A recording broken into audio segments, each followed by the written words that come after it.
सरकार द्वारा चलाई गई स्कीम बिना खर्ची बिना पर्ची कहीं ना कहीं वरदान साबित हो रही है। जिस प्रकार से युवाओं को बिना खर्ची बिना पर्ची के रोजगार मिल रहा है, आज फिर टोहाने का एक ऐसा युवा जो वाल्मीकि समाज से है, प्रोफेसर लगा है और परिवार के अंदर भी काफी खुशी है।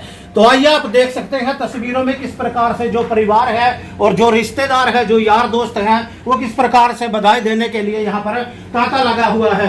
और आप तस्वीरों में देख भी पा रहे हैं युवा साथी है, इन्हीं को प्रोफेसर की नौकरी मिली है। किस प्रकार से यहाँ तक का इनका सफर रहा, तो हम इन्हीं से जानते हैं। हाँ जी, क्या नाम है जी आपको और किस चीज़ के अंदर जॉब मिली है?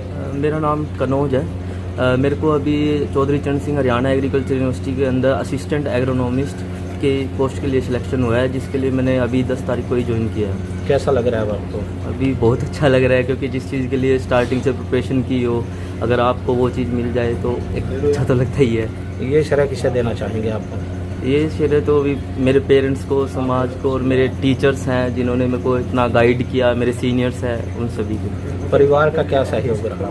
परिवार का देखो, आपको पता है कि वही एक बेस है, क्योंकि उनसे ही सब कुछ स्टार्ट होता है। तो उनके योगदान के बिना तो कुछ भी संभव नहीं है। आगे आपका क्या लक्ष्य है? आगे तो यही है कि आगे एग्रीकल्चर रिसर्च के अंदर आगे काम करेंगे और फार्मर्स के लिए, किसानों के लिए, और भी जैसे टीचिंग में भी करेंगे काम। जैसे टीचिंग का भी है मेन इसके अंदर, और रिसर्च का भी है, दोनों काम करने पड़ते हैं। तो यहाँ तक आपको सफलता जो मिली है, क्या कुछ कठिनाइयों का सामना करना पड़ा?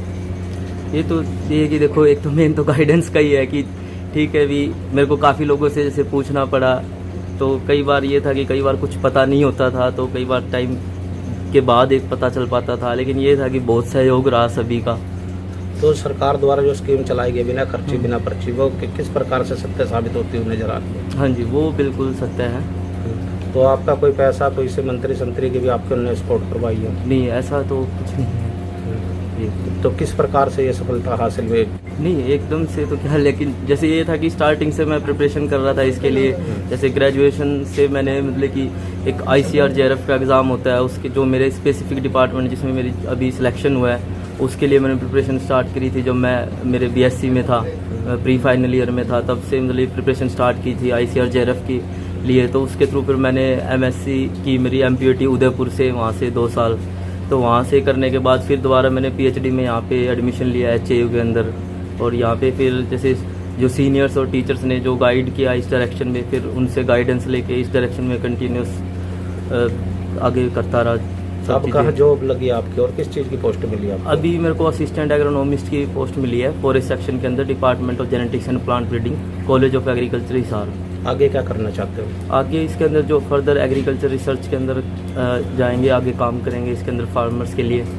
कुछ नंबर बच्चों का नंबर नहीं पढ़ पाता, वो कहीं ना कहीं हौसला उनका टूट जाता है, उनके लिए क्या संदेश देना चाहेंगे? उनके लिए तो देखो यही है कि अपने को कंटिन्यूस मतलब कि एक कंसिस्टेंटली अपने को आगे मेहनत करती रहना चाहिए। क्योंकि अगर मान लो अब 1 नंबर से रहे हैं, तो अपन और दोबारा अपने को उस चीज़ को पहले एनालाइज करना चाहिए कि अपने कहाँ पे कमी रही है, और फिर उस डायरेक्शन में और अच्छी मेहनत करनी चाहिए। एक मतलब फर्म डिटर्मिनेशन होगा माइंड में कि हाँ, अगर अपने को इसी डायरेक्शन में जाना है, तो वो एक अंदर से अपने आप ही फिर मोटिवेशन आता रहता है कि हाँ भी अपने को इस डायरेक्शन में जाना है, और इस डायरेक्शन में अपने को एक ये अपना एम है। तो आप फिर एक अंदर से जब मोटिवेशन आता है, तो आप उसके लिए मेहनत करते ही हैं। अब कैसा जाना ही इस डायरेक्शन में है। अब कैसा लग रहा है, कितनी खुशी आपको हो रही है? अब बहुत अच्छा लग रहा है।